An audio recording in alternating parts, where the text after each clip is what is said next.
नमस्ते स्टूडेंट्स, मैं केम दिव्या आप सभी का बहुत बहुत स्वागत करती हूँ हमारे यूट्यूब चैनल में, जिसमें हमारा आज का टॉपिक है बीए प्रथम वर्ष का मनोविज्ञान प्रथम अध्याय का अगला टॉपिक, जिसमें हम जानेंगे कि मनोविज्ञान की उपयोगिता हमारे जीवन में किस प्रकार है।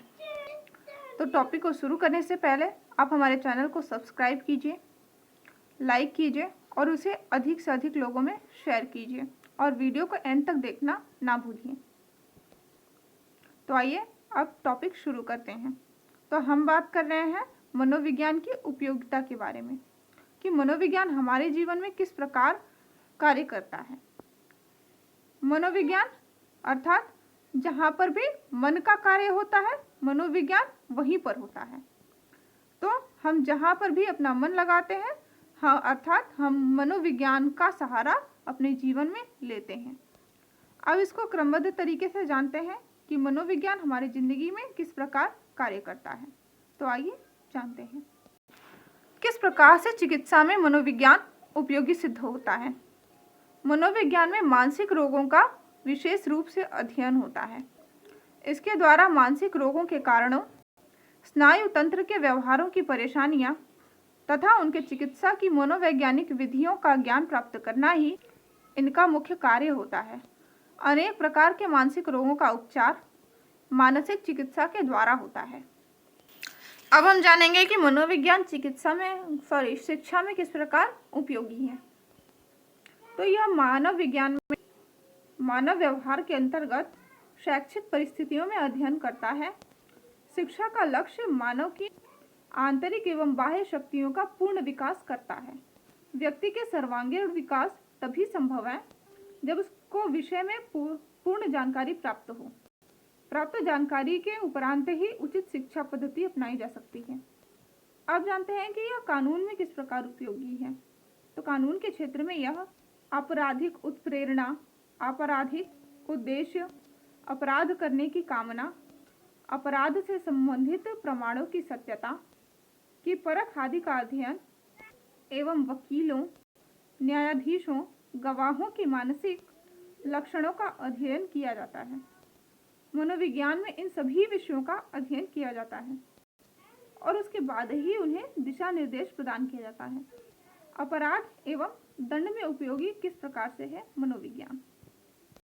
वर्तमान समय में कानून व्यवस्था बनाए रखने के लिए अपराधी को सरकार दंड देती है, परंतु उसका लक्ष्य अपराधी को कष्ट देना नहीं बल्कि उसमें सुधार करना है।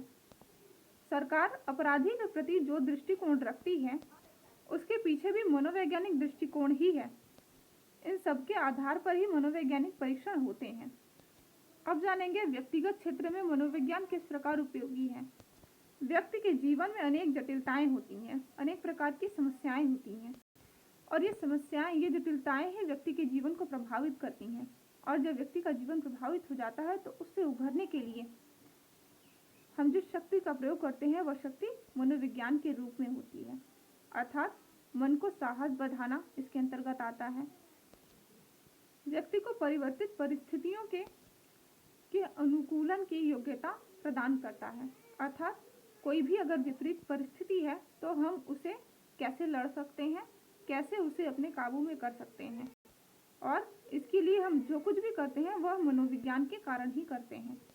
मनोविज्ञान व्यक्तिगत समस्याओं से मुक्ति दिलाता है। अब हम जानेंगे मनोविज्ञान सरकारी नौकरियों में किस प्रकार उपयोगी सिद्ध होता है। तो योग्य सरकारी कर्मचारी का चयन करने के लिए अनेक प्रतियोगी परीक्षाओं का अध्ययन किया जाता है। ये परीक्षाएं मनोवैज्ञानिक के सहायता से ही संचालित होती हैं। जैसे कोई भी इंटरव्यू में हम कॉन्फिडेंस देखते हैं, नॉलेज लेवल देखते हैं, तो हमें थोड़े से टाइम के अंदर जीवन के संपूर्ण ज्ञान को परखने की क्षमता मनोविज्ञान हमें प्रदान करता है। अब जानते हैं कि उद्योग एवं व्यापार में किस प्रकार से मनोविज्ञान कार्य करता है। उद्योग एवं व्यापार में भी मनोविज्ञान का बहुत महत्वपूर्ण योगदान होता है। जैसे कभी कभी कर्मचारियों का हड़ताल हो गया या फिर तालाबंदी हो गया, चुनाव हो गया, दुर्घटनाएं हो गया, तो इन सब में मनोविज्ञान की आवश्यकता होती है। क्योंकि मनोविज्ञान द्वारा दिए गए सुझावों का उपयोग करके हम इन सभी समस्याओं से निजात पा सकते हैं, मुक्ति प्राप्त कर सकते हैं। आज के लिए इतना ही। अब हम जानेंगे हमारे नेक्स्ट टॉपिक में अध्याय 2। आज का अध्याय यही समाप्त होता है। आज के लिए धन्यवाद।